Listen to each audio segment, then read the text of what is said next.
key econs terms for each of these. Okay, start recording now.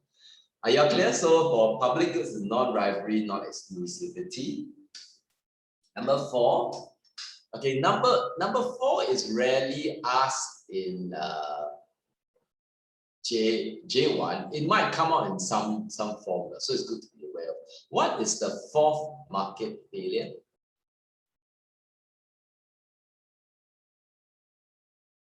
Something to do with the factors of production. Anyone?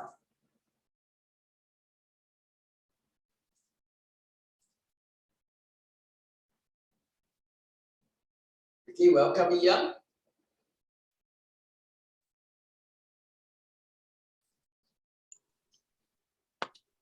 What is the 4th market failure that is required in your block test syllabus?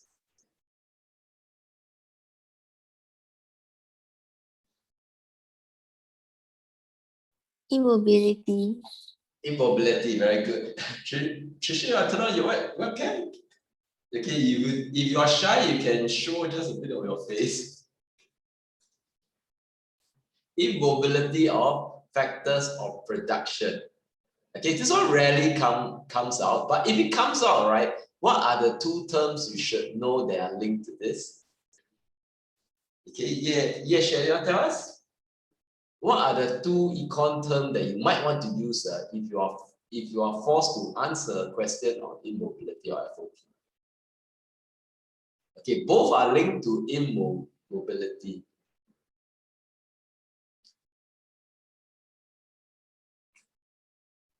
Is it labor and capital? No, not exactly. These are the 2 types of FOPs, but what are the 2 ways in which they can be immobile?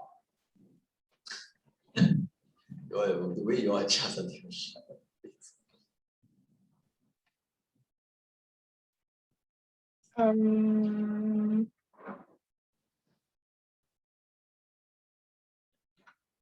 Geographical and occupational. Good. Okay, geographical and occupational. Okay, so I trust that in your revision during this June break, right, try to read them and try to explain and recall and explain what are these. Now, we can't help you to remember. Okay, so all of you have a different way of learning.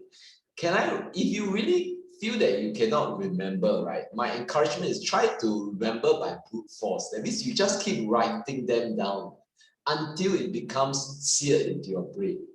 Okay, of course, a lot of students like to use mind maps. They like to use make their own notes. I encourage you to make your own notes. Write in a way, compose your notes in a way that will help you to remember these terms and what they mean. Okay, the more you are able to remember these terms in your brain, the more you have just increased your chance of doing very well, relatively well for your block test, and of course your future. If you spend the time remembering all these terms now, trust me, it will benefit you in your promos. It will benefit you in your J2 as well. So don't just think of doing this for the sake of your block test 1. Okay, the benefits, your private benefits, okay, they are very high if you take time to remember all these things. Okay, so these are the 4 main market failures that you have to cover for your block test. Okay, is that clear?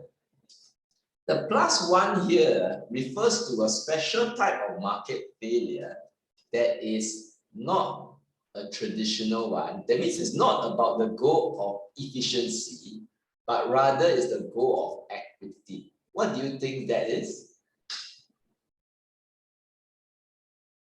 Okay, what do you think that is? Jaden, can you tell us? What is the +1 that is linked to equity? What is the term that is the closest link to the term equitable, equity, fairness? What do you think that is? Inequality. Income inequality. Very good. Okay, income inequality. So it has a tendency to come out in some form, either in your case study or your essays. Okay, so the key, if you have remembered what we have taught you for your block test case study on the formula milk, okay, the key term to remember is what is the definition of effective demand. So as you recall, what is this, right? You must be willing and able. Okay, hopefully as you recall the term willing and able into your brain, this will help you to link to the fact that once there are some poor households, when we say that income is unequally distributed, we are trying to say that they are rich and they are poor. Okay, the moment there are some poor people, that means they might be willing, but they are unable to pay for the good. So hopefully by understanding what is the definition of effective demand, you are able to recall the rest of the necessary points. Okay, so from now to your June break, right, can I strongly encourage all of you, okay, spend enough time creating mind maps, creating your own, okay, and what are the econs.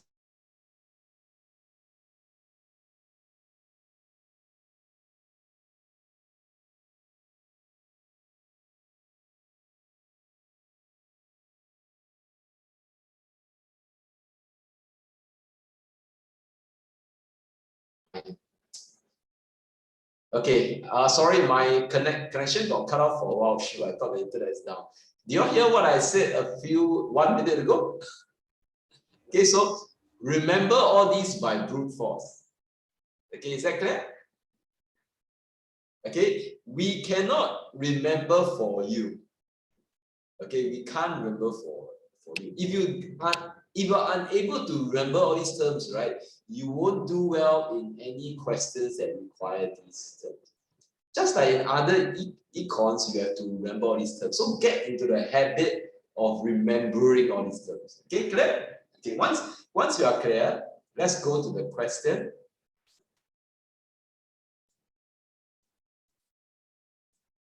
So let's go through some question dissection. Okay, I have it in my screen here, but you should have it in your own piece of paper. Let's look at the Anderson Junior College first.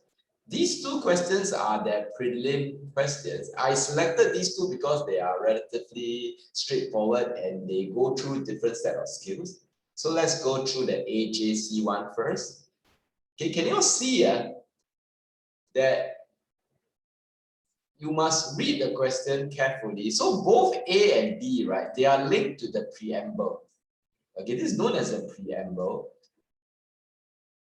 Do you see the one N here? Because of the word N here and each, okay, if you look at part A, we look at N and each, right, you know that you must cover both sides. Okay, both sides. So you have street lighting and you have morning rides on the MRT.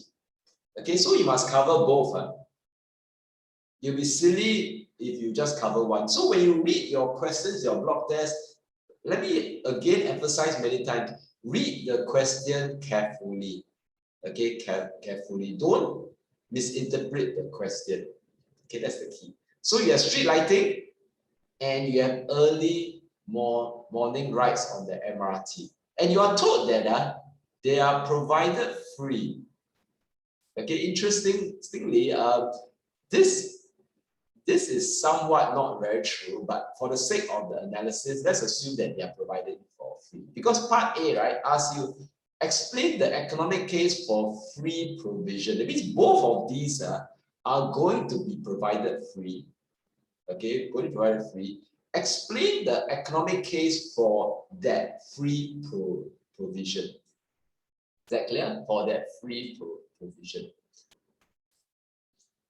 Okay, so when you make it free means no one pays, at least directly. Okay, you may pay indirectly, but at least you don't have to fork out the money to pay for this. So explain the economic case means why is the government intervening and why are they intervening until it is free? Okay, so you can get a good pass by just explaining why the government is intervening in each of these markets. So your keys is out of the four plus one, right? Which of these should apply to street lighting? Which of these should apply to MRT rights? For most 10-mark questions, you need about 2 market failures. If you sense that the part A question is on market failure, usually you need two types. And since here there are 2 markets, right? It'll be enough for 1 market failure for each type. That will make it 2. Okay, 1 plus 1 equals 2. Street lighting, you should be quite clear, I hope. If you can't remember what street lighting market failure is, okay, you are in some issue. Okay, Yang, tell me, street lighting, right? What market failure will you use for street lighting? Oh, is it because it's a public good? Yes, okay, public good. So if you cannot recall that street lighting is one of the classic example that students use for public goods, then you will clearly mess this part up. Yes, so street lighting, okay, use the blue pen. Public good, PG. Okay, PG. So if you are able to remember what I said here in this book, in this note, okay, you recognize that the 2 common terms are non-rivalry and non-excludability. Explain them well in the context of street lighting. Clear? Okay, MRT rights. Okay, what do you think MRT rights should the market failure be? Zach, you want to tell me? What is the easiest way for students to score for MRT rights? Is it positive externality? Okay, very good. Okay, positive externality is very good. Okay, positive externality. Now, we probably have the odd student who try to use immobility of FOP. That is not exactly wrong. Okay, you can say that by making the early morning rides free, right? You are encouraging people to be willing to work at far away places. So if I'm unemployed and I live at Jurong, okay, I may be more willing to take up a job in Pasir Ris, in Ang Mo Kio, if I don't have to pay for the MRT ride. So you are not exactly wrong, but the main difficulty is that it doesn't have to be free. That's one thing. The other thing is it's harder to write a lot on. Okay, so my advice that if you can link something well to externalities, try to use externalities first because you can draw the graph. Okay, you can draw the graph. Is that clear? Okay, so the thing about part A is that you just need to explain why the government need to intervene for street lighting in terms of public goods, and the early morning rides on the MRT in terms of positive externality. You are on course to get at least maybe 7 upon 10. The lowest you score is 7 upon 10. So can I give you maybe 5 minutes? If you have not done this, try to write out on your own first. Okay, I'll give you 5 minutes. You are to explain why the government should intervene for street lighting, and why should the government intervene for positive externalities. Use the necessary terms, draw the necessary graph. So for positive externality, right, you should draw the graph and explain carefully. Okay, I give you 5 minutes. Take out a piece of paper and try to explain non-rivalry, non-excludability. Try to explain the context of street lighting. You should be pretty good in that, I hope. Okay, so we shall start discussing again at 10:35, but I want you all to try it out on your own, okay?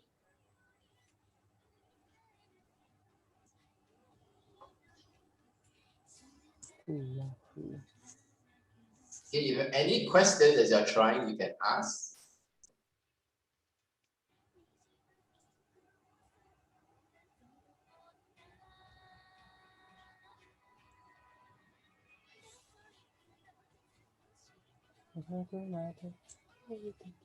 Ooh, yeah.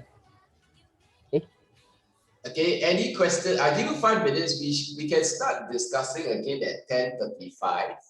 Okay, but try to nail down the explanation for non-rivalry, non-excludability for street lighting. Okay, and try to draw the correct graph for the externality. For externality, right, try to explain using the 7-8 steps that I've taught you. Okay, En Guang, you want to take this a bit more seriously. Nail down the explanation for externalities. Okay, you want to link it to the fact that if you want to use positive externalities, right, link it to the fact that by taking the MRT, right, you are creating external benefits where you don't drive. So those people who take bus, for example, they will gain because you choose to leave your car at home and take the MRT instead. Okay, so we should phrase in terms of the third party benefits.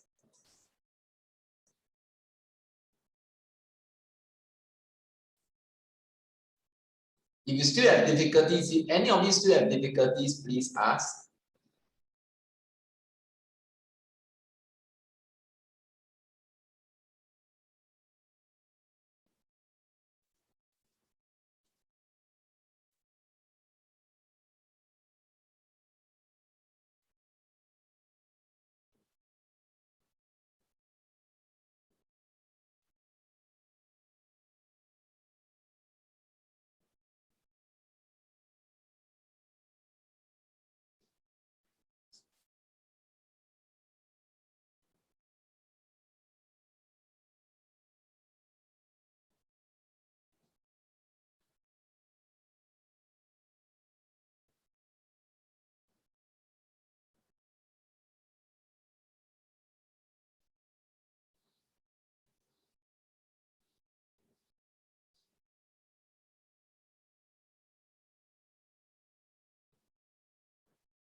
Okay, 2 more minutes.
Okay, so let's look at the screen now.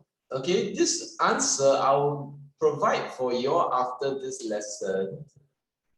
Shall we look at the screen?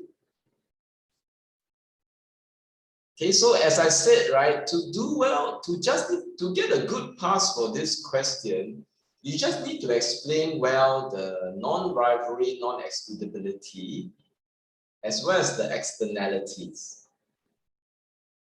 Okay, now to hit the level 3, right, you should explain. Now you see, for public goods, right, you must recognize that the non-excludability leads to what we call the free rider problem. Are you all clear? So the term free rider is also a good term to remember for why the government must intervene for public goods. You want to explain that there's complete market failure. Okay, complete market failure. Is that clear? Let me highlight one more point here that may not be very clear in your notes. Can you look at the screen? Okay, look at this point here. There's also another point that is, it is clear in your SLS, but your notes, we may have left it out. Can you look at this paragraph here? This is the implication for non-rivalry. Okay, non-rivalry. So what you should understand is this. Let me use a note here.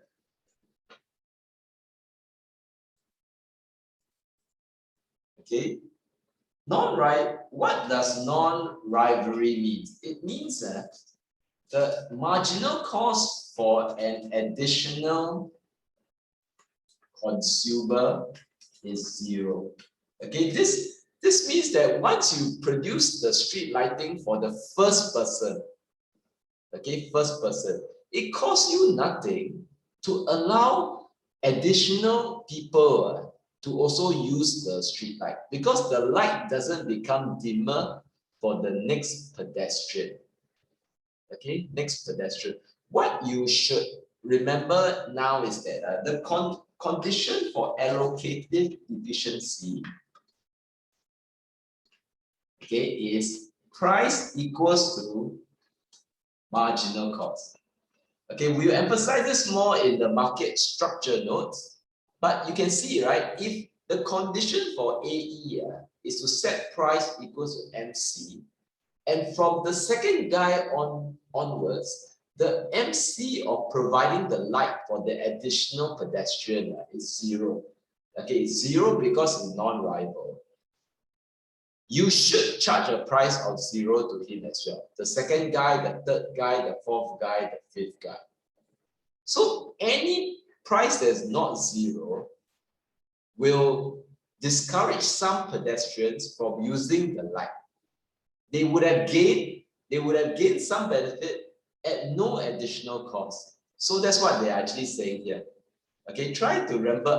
I like the way Anderson Junior College explained that the moment you charge any price, right, consumption is inefficiently restricted. Okay, restricted. Are you all clear? So I like to say this, because of non-excludability, right, firms cannot charge a price.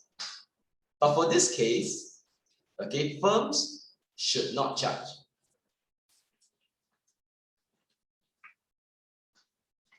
So there's a difference between cannot charge and should not charge. So when there's a free rider problem that comes from non-excludability, firms cannot charge a price even if they want to, because no one will want to pay. But for this case, right, non-rivalry, firms should not charge a price even if they could. Are you all clear? So maybe for the sake of your block test, if you don't understand this, right, my advice is just stick to the free rider. Okay, forget about this. Okay, if you're worried about this, when you want to explain why the government need to intervene for public goods, stick to what you are clear of. Non-excludability leads to the free rider problem. Firms cannot charge a price, and when firms cannot charge a price, they will not produce the good. Hence, there's complete market failure. Any question about this?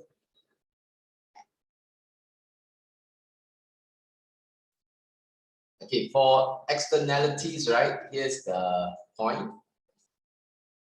Okay, you want to go through the steps carefully, yeah.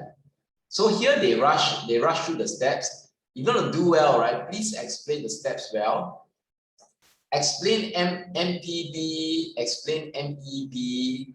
Okay, the people who take the MRT, right? They don't consider the MEB. Okay, the MEB. This is a very cute MEB.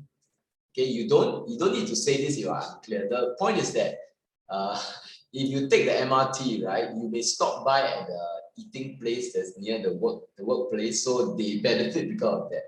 Okay, I think for most of you, just remember the traffic congestion part. Okay, the air pollution part, fine.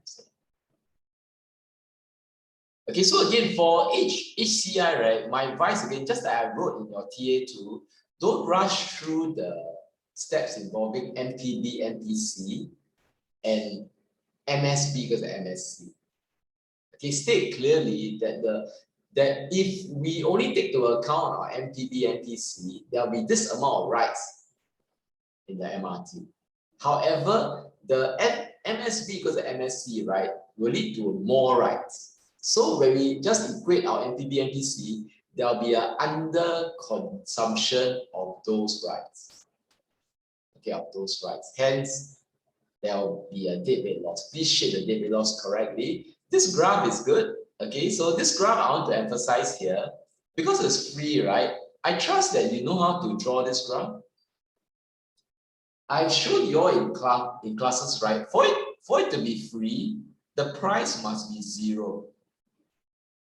Okay, so this is the 0 price. This origin is 0 price. So for the free to be the correct policy, it should be like that. Okay, it should be like that. Okay, let me try to draw here to make sure you are clear. How do you draw in such a way that free is the correct policy? Okay, so as I draw, right, try to draw as well.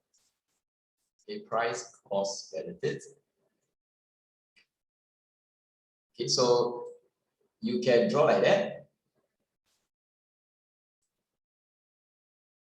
Okay, so this is your MPB, this is your MSB. Okay, let me make sure you're clear about this. In order for your free to be the correct policy, right, please take note of this point here where the MPB touch the x-axis. Draw a vertical dotted line on top. Okay, note here. When you draw your MPC MSC curve, for free to be the correct policy, your upward sloping line must cut the MSB at that red dot. Okay, so can you mark out the red dot here? This red dot here is the vertical red dotted line where it touch, where MPB goes 0. You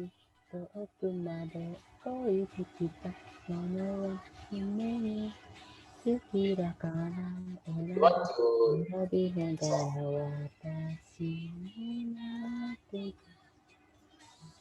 done?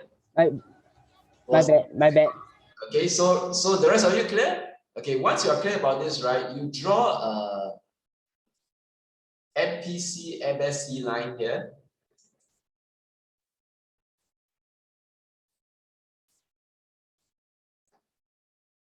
Once you draw this, right, then when you make it free,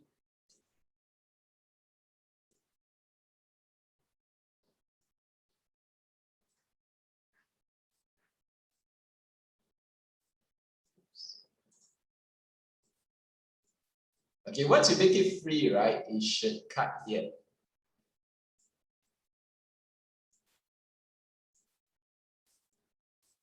If you don't make it free, right, okay, because this one is the market output, this is the efficient output. So you don't make it free, there's under consumption, right? So if this is the correct output, the tip of the triangle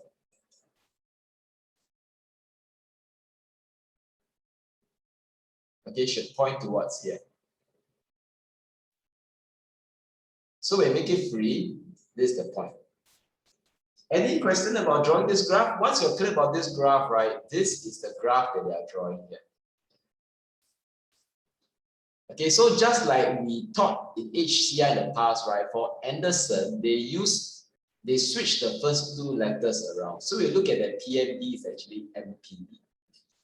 Any question about this graph? Okay, once you are clear, then this is the part A. So you can see, right, to hit level 3, you have to use the diagram for zero pricing for early MRT rights. Okay, this was under the old syllabus. For your new syllabus, just take note that your level 2 is 5 to 7. Okay, whereas level 3 is from 8 to 10. Okay, this was under the old syllabus in the past. It actually benefit you because even if you hit level 2, if you get a good level 2, you can get 7 upon 10. That's a pretty good score. Okay, if you can get 7 upon 10 for your part A in your block test, you're on your way to a good pass for your block test.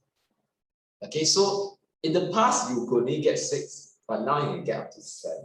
So even if you don't know how to draw this graph for the free pricing, free for the people who take MRT, okay, 7 upon 10 is a pretty good score. Any question?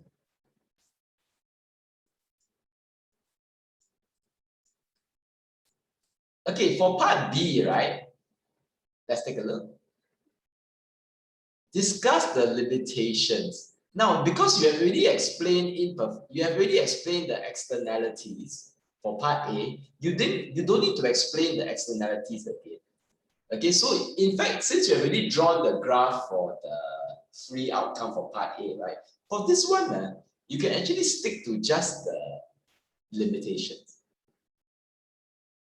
Okay, limitations. As I said in class, the key limitation for the use of subsidies or tax for externality, any form of market-based policy for taxes for negative and positive, you should always use imperfect information.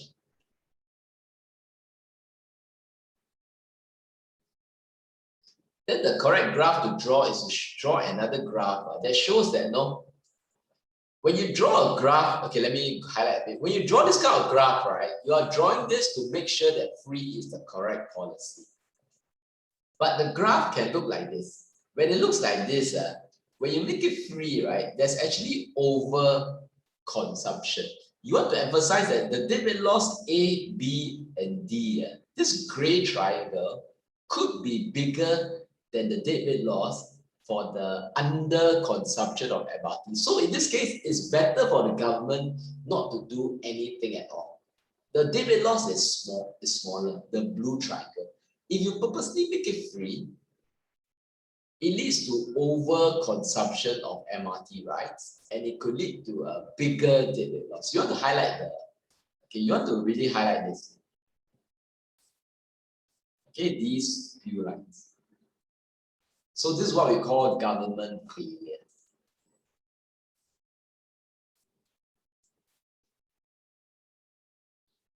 Okay, government failure. Is that clear?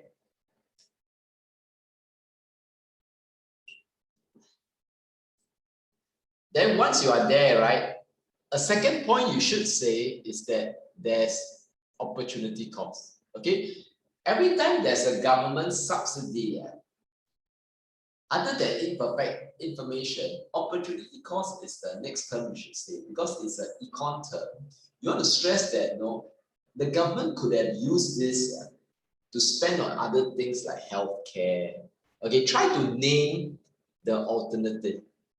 Okay, so by subsidizing MRT rights to make it free, you are foregoing the benefits of spending the same money in healthcare. You could have more hospitals, you could have more nurses, you could have more doctors, hence you could have improved the healthcare of the Singapore population. So you are foregoing those benefits. Clear?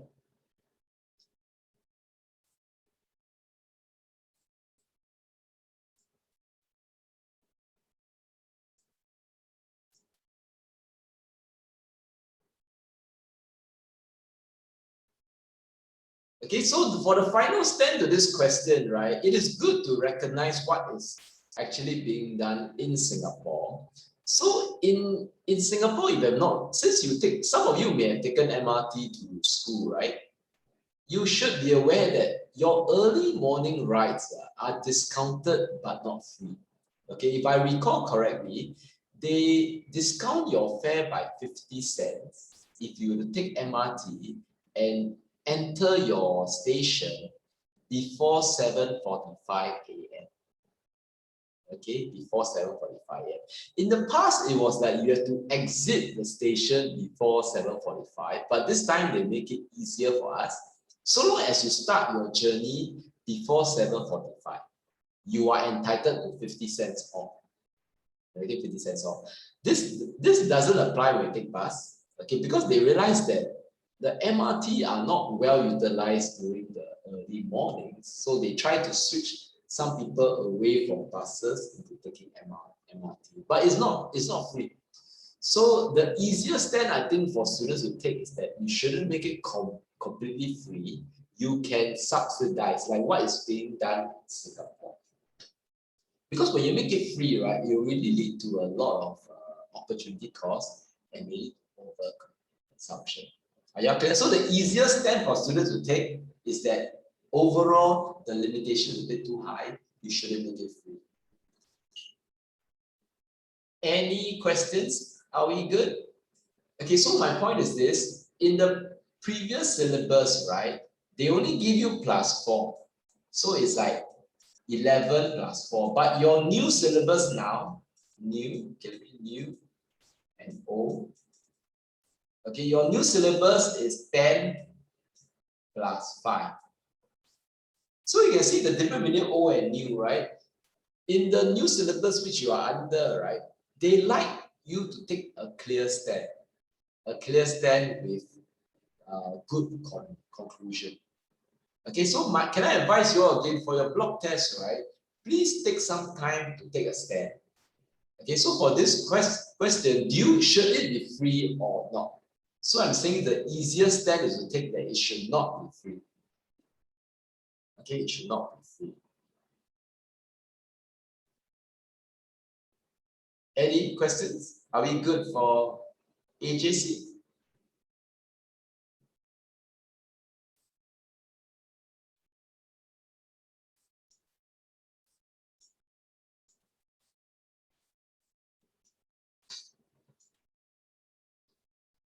Okay, if you are clear, let's move on to the next question. River Valley High School.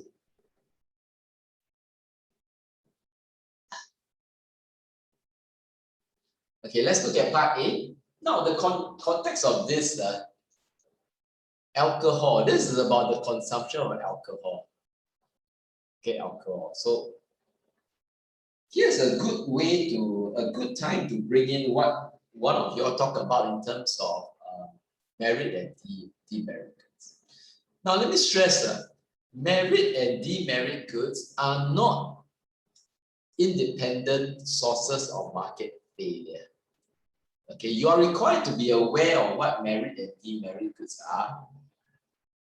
Merit goods are goods deemed by society, deemed by the government to be socially desirable.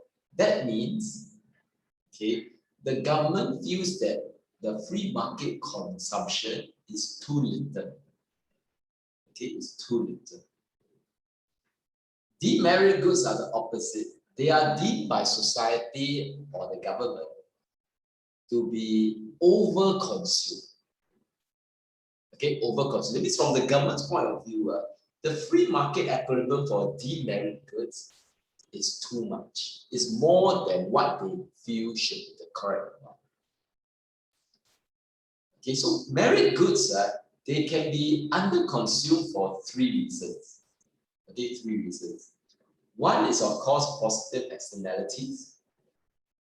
And the other one is due to imperfect information. The final reason, right, is due to income inequality. So, for example, right, they may feel that too few low-income households are attending universities. Okay, universities. And as I said in class, right, maybe too few low-income households are attending the top schools. Okay, the RI, the Hwa Chong, the Diamond High, the River Valley High School, ACSI. So they may feel that because of the income inequality issue, they want more low-income households to study in these schools. Okay, so there can be three reasons: positive externalities, imperfect information, income inequality. So they are not independent sources of market failure. The reason why they are under-consumed goes back to either the 4+1 or the 5+1. Is that clear?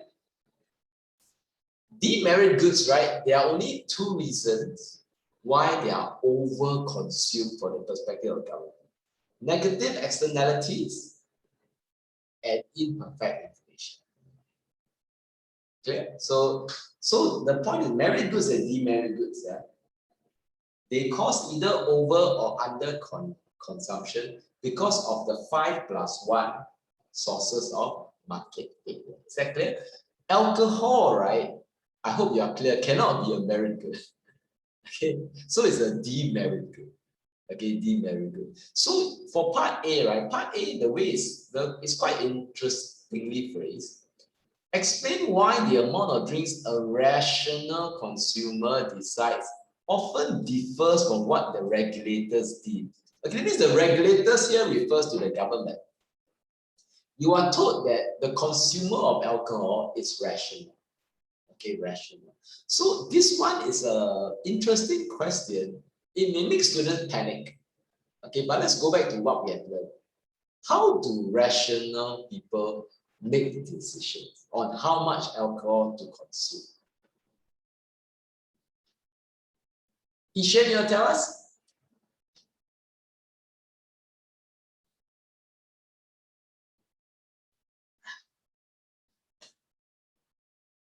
Ishan, are you still there?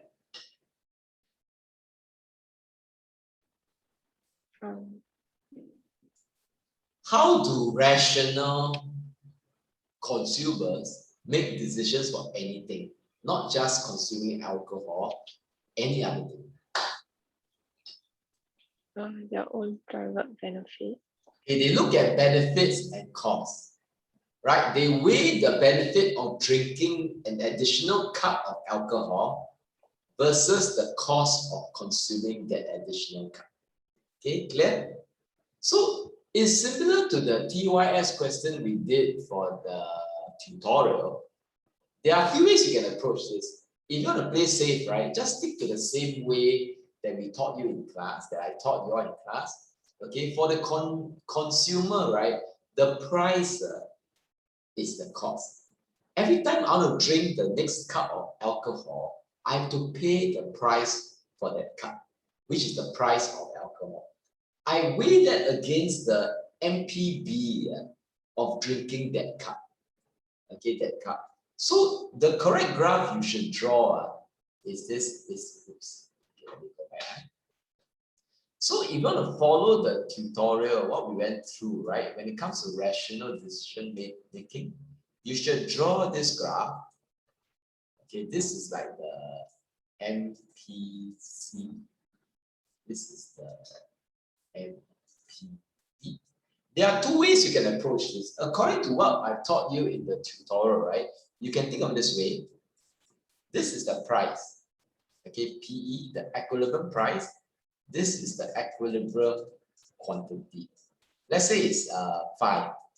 Okay, let me use some numbers 5, 0. You want to explain a bit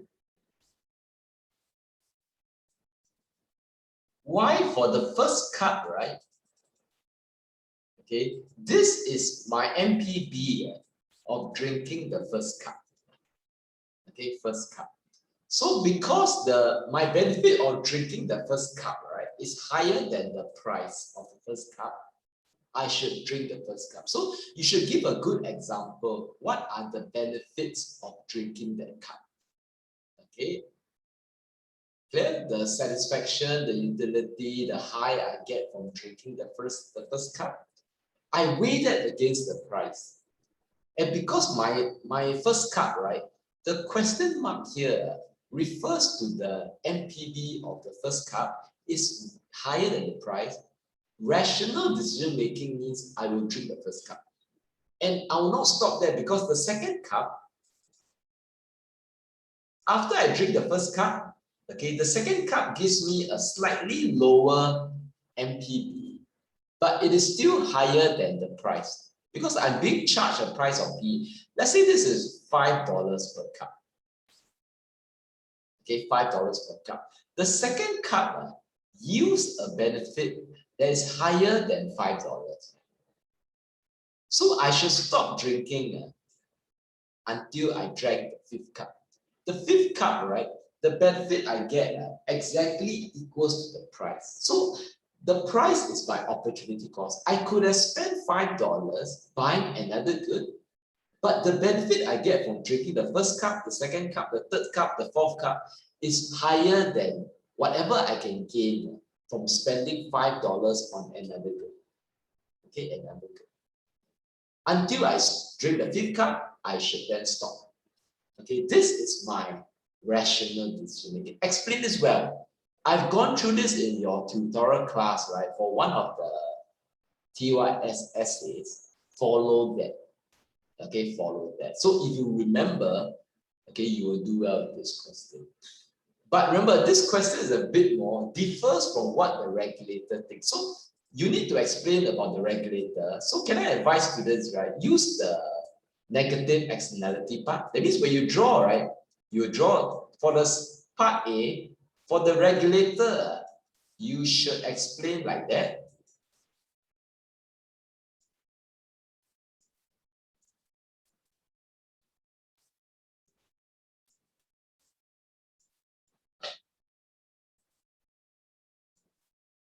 From the regulator's point of view,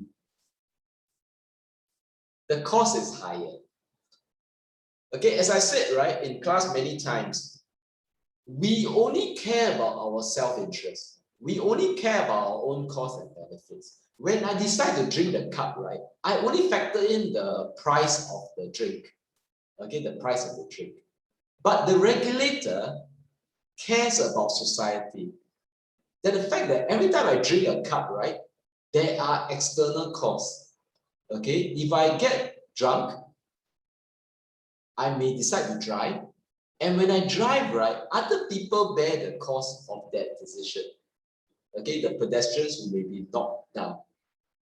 Okay, when I'm drunk, I may start a fight. So when I start a fight, right, people in the bar, in the pub, right, they are minding their own business, drinking soft drinks, having a good time, have to bear the cost of my drinking. But when I drink, right, I don't care about the cost I pose of that. Okay, people do many things when they are drunk. So there are external costs of the party. So you want to explain a graph using this. Okay, so from rational decision point of view, right, I drink this amount of alcohol. But from government's point of view, regulator, they think that this should be the amount of alcohol that I should drink. So I'm over drinking. Okay, since this is the correct one, the debit loss should point shade towards this. Please shade the correct debit loss. Okay, so the answer to part A is to recognize that we only make decisions based on our MPB and our MPC. We don't take into account third-party costs. So we often drink in a way that is more than what the regulator feels it is correct. Okay, correct. Any questions? So let me go to the answer. See where I put it at. Okay, okay. Let me stress that for River Valley, they are not wrong. Okay, so let's look at the answer here. For here, right, they analyze the benefits and costs, MPB, MPC to the consumer. So they are using this, and they are not. That means the price. They are not using this price as a fixed price. Okay, they are using the MPC, which is also fine. Okay, the benefit and cost is both to the drinker. So I think how they analyze it, the MPC is the additional cost for drinking. So they argue that as I drink more and more glasses, my MPC rise because the cost to my health goes up. Okay, the cost of me getting drunk could be higher. So that's fine also. Okay, so either way would do. What I analyzed just now, what I analyzed in the classes for the TYS question is based on the firm selling the alcohol. It means the MPC refers to the firm, the MPB refers to the drinker. But here, they analyze MPB, MPC both to the drinker, which is also fine. Okay, also fine. Any questions? Okay, let me zoom out this. Okay, and this graph is the same. So you must have two graphs. So this graph on the left is the rational decision maker. This graph, the right, is government. Okay, you want to emphasize the externality. Okay, this one should be emphasized.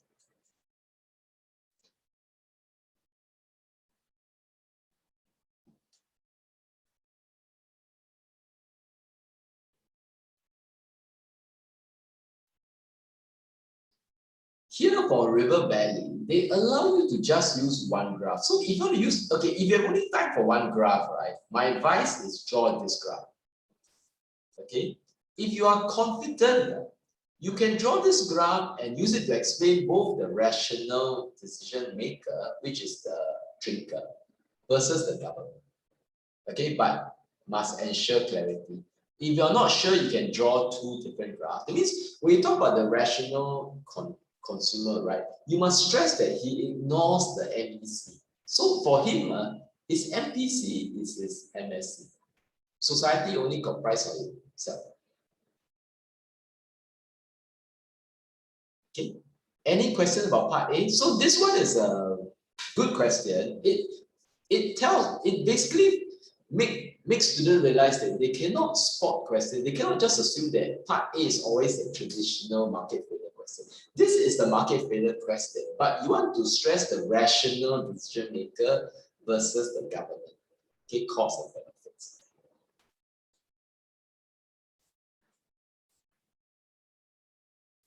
Okay, they do allow you to use imperfect information here. So if you explain everything in terms of imperfect information, it's also fine. Okay, then you would, if you want to use this imperfect information, right, you will draw a graph something like this. Okay, both graphs are down sloping. This is the MPB actual. This is the MPB perceived. Okay, this is the MPC. So because we are not aware of the true cost of drinking, we over-consume drinking. We thought that alcohol drinking make us cool, make us accepted by our peers. Okay, we consume this. We're not aware of the cost to our own health. Every time we drink one glass, right, our health actually gets worse. There's scientific evidence that says that there's no such thing as the one glass or two glasses. Any alcohol is bad for your health. So had we known that, our consumption of alcohol will be here. Okay, will be here. Be careful not to shake the correct David. Don't shake the wrong David laws. This is the correct one. So the tip of the triangle must point towards the correct one. So you have to shake this one. Are you clear? So this is what the graph you should draw. If you don't want to draw externalities, you should draw this. I suspect for many of you all, right, externality is the easier graph to draw. Okay, a lot of students tend to mess up when it comes to imperfect information. So unless you are clear, okay, if you have a choice, try to draw negative externality. Any questions? Okay, so let me highlight the answer, the mark scheme. Do you see the word marginalist principle? So make sure you emphasize, as you explain part A, right? You must stress on this. This is what simply means that people weigh the incremental benefit versus the incremental cost of the next cup. Okay, next cup. You want to stress that from the first cup to the second cup to the third cup to the fourth cup to the fifth cup. Okay, you increase the cup one at a time. Okay, one at a time. This is the marginalist approach. Clear? The first cup, but you shouldn't stop there because the second cup gives him an additional benefit that outweighs the cost. He will continue to drink the second cup. Okay, one cup at a time, one good at a time.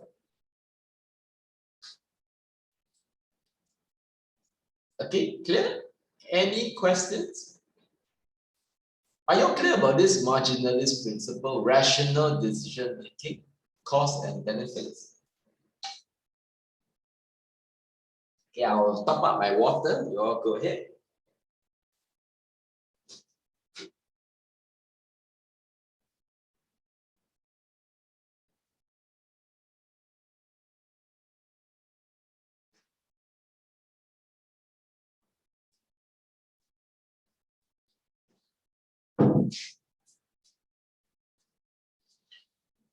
Okay, any questions? Are you clear what the marginalist principle is saying? Okay, so try to go back to the tutorial for the question on rational decision making that we went through in class. Try to look at it. I selected this question because it will force you to go back to the part and understand. Okay, it can come out for your block test as well. But even if it doesn't come out, your promos, your year 2 will help. Okay, this is a prelim essay. Okay, J2s will do it. Any questions? Okay, let's go to part B now. Okay, we will end with this. Part B, right? If it comes out like that, right, you can be quite happy because you know that this kind of question is always a TAS approach. Similar to the case study we went through, right? There's a thesis and an antithesis and a synthesis. That means you must have both sides. Discuss whether banning alcohol consumption should be implemented given your part A. Okay, given your part A. Clear? So in this case, right, you must have a balanced view. You must discuss how a ban can help. Okay, how a ban might make things worse. And then when you take a stand, right? Okay, try to take a clear stand. Will you recommend banning or will you recommend other policies? So for your antithesis, you should talk about an alternative policy other than ban. Okay, other than ban. Is that clear? Okay. There's one graph for ban that you should draw. Obviously, when you look at this kind of question, right, there are certain graphs that if it helps you to recall, if you draw them, it's very easy to pass. Okay, very easy to pass. You don't need to do well.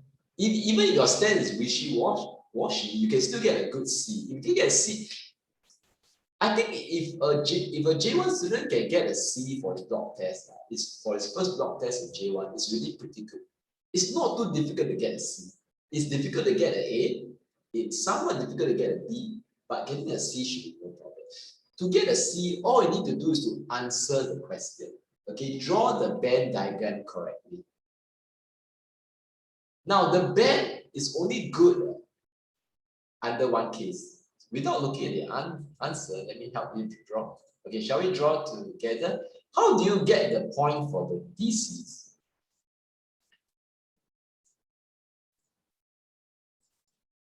Okay, let's try to draw together the graph of the band. Okay, as I'm drawing, can you all draw with me? I guess the easiest way to draw the band, because remember, a band is 0. Okay, this is what we call a complete ban. Not just a regulation, but 0. You want 0 alcohol.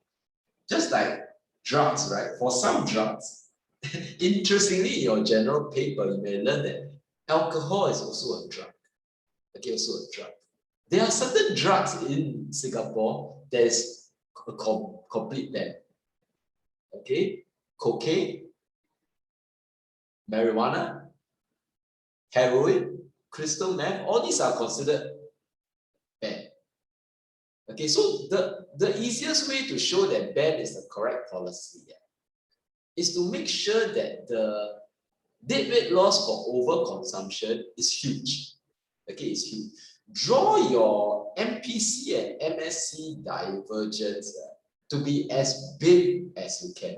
Once you make it very big, a band is always better than not doing anything. But if you make the debit loss very small, if you make the divergence within MPC and MSC to be very small, a band is usually worse. Okay, so let's draw together. Okay, I'm going to make it super big to make sure you understand what's going on.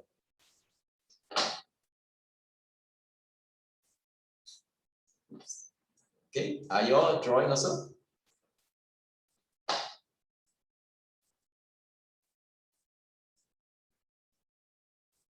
Okay, can you see what I'm doing here? I'm making the divergence huge. So the free market outcome is here. The optimal amount is here. So you can see that the optimal amount is not zero, right? The debit loss is this huge triangle here. Oops, okay, I have to overextend this. Can you see?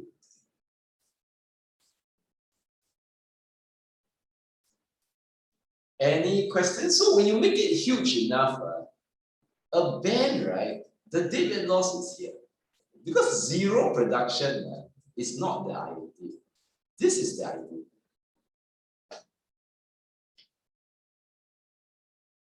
Okay, but the main problem, as I said many times, a tax may not guarantee QS. And when you have regulation, the main problem with regulation is that people try to avoid rules. Okay, avoid rules. A ban is clear. Okay, you cannot avoid it. So a debit loss for ban is the red shaded triangle. But if the government doesn't do anything, it's this. So in this case, right, a ban may be better. It will not completely resolve the debit loss, but at least it's better than the government not doing anything. Is that clear? Okay, so let me show you the graph. Let me see what graph they draw. They never draw a graph here. Okay, but you should draw. Okay, so this is the problem. So I think here they make use of the graph too. They make use of the graph here. Okay, here. So in this case, right, if you use this graph, a band, okay, a band will give rise to this debit loss here.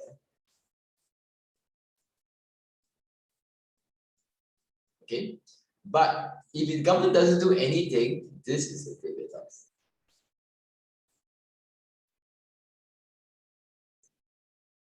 Can you see?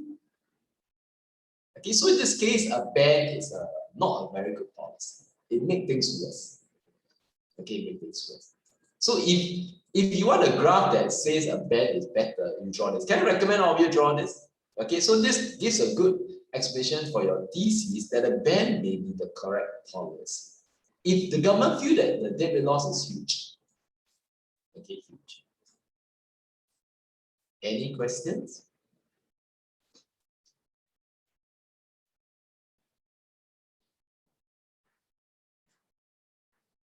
But an important limitation is this. As I said to you all many times in classes, right, that economists generally prefer market-based policy than non-market-based policy. Regulation and ban are what we call non-market-based. Okay, non-market-based. Alcohol is largely seen as a good that is fairly harmless. Okay, this one I think you also explore in a general paper. The point that people always ask is this: alcohol is a drug, just like cocaine, crack, heroin. Right?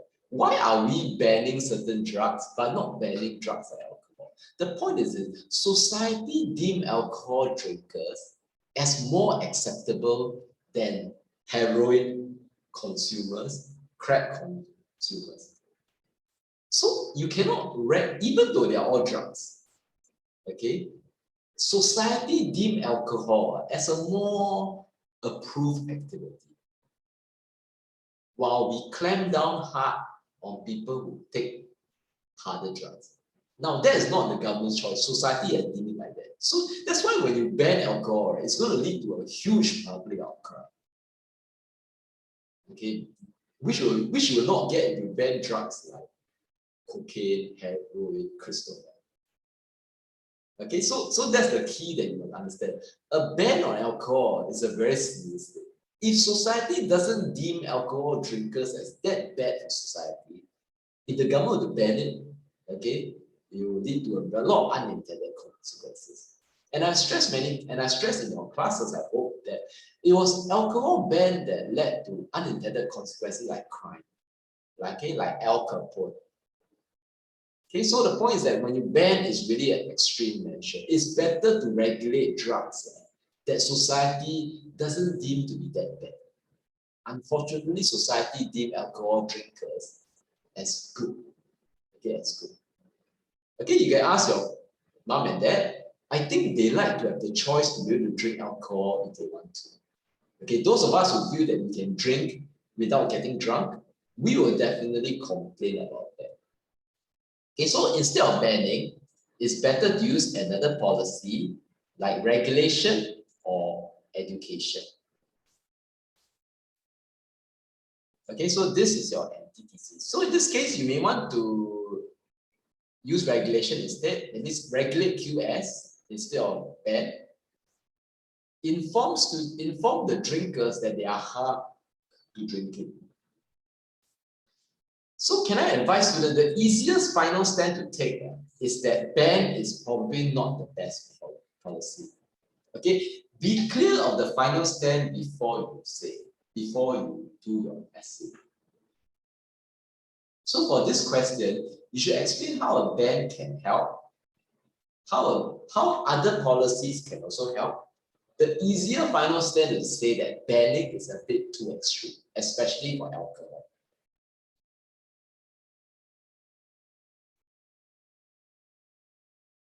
Okay, so any partial ban is a regulation. So a ban is zero.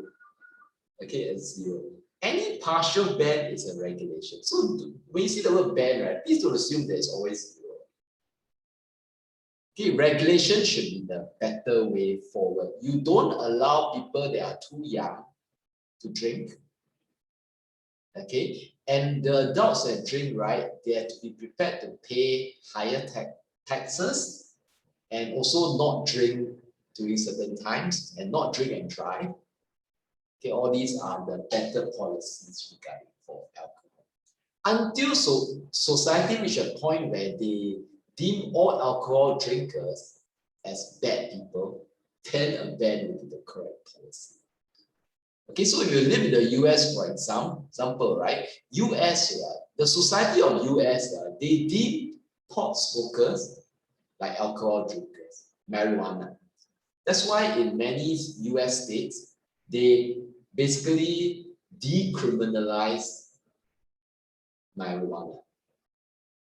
Okay, so they allow people to consume marijuana for private consumption. It was not like that in the past in the US. Okay, but recently they realized this. Singapore, we have not reached that point yet. So that's why we ban pot, we ban marijuana. No one complains. No one has outcry. Right? But if you ban alcohol in Singapore, it will lead to outcry.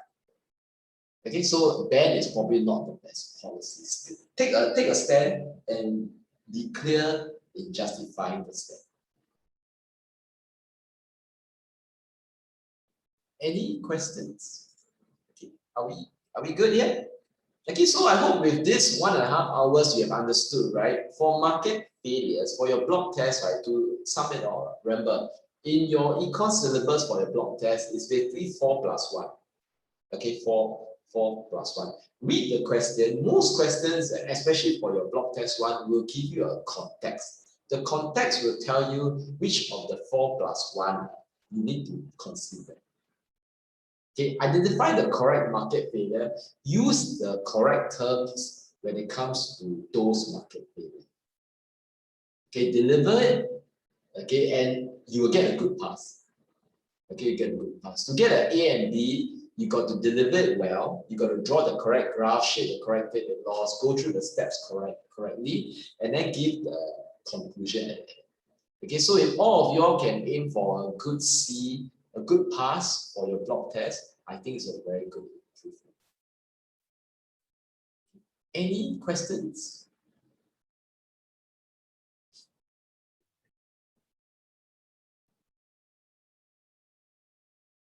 Okay, any questions? Are we good here?